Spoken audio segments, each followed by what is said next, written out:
কত নাম্বারটা করছিস বাপন? 11। 11 নাম্বারটা কর।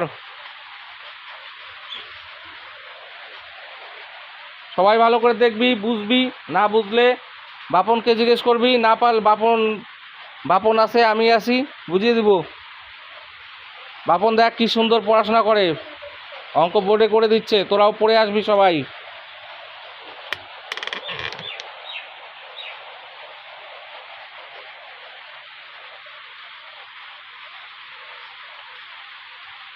এককটা দিতে হবে বাপন, একক 100 টাকা, টাকা লিখতে হবে।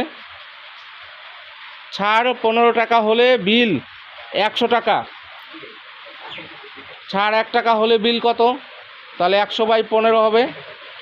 এবার ছাড় কত টাকা বলেছে বইয়ে? 54 টাকা। তাহলে লেখ কমা কমা দিয়ে ছাড়ের জায়গায় লেখ 54 টাকা হলে বিল 100 × 54, নিচে কত? 15, এত টাকা। কাটাকুটি করো। কত দিয়ে কাটছিস সেটা বলে দিতে হবে।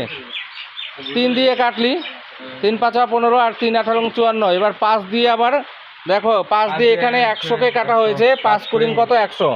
এবার এই যে 20 আর 18 গুণ করলে হয় 360, তাই তো? হ্যাঁ।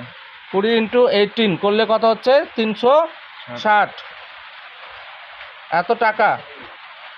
তাহলে বিদ্যুতের বিল উত্তর লিখতে হবে। উত্তর লেখো সুতরাং দিয়ে। সুতরাং বিদ্যুতের বিল 360 টাকা। সুতরাং বিদ্যুতের বিল কত হচ্ছে? 360 টাকা। প্রত্যেকটা অঙ্ক করার পরে উত্তর লিখতে হয়।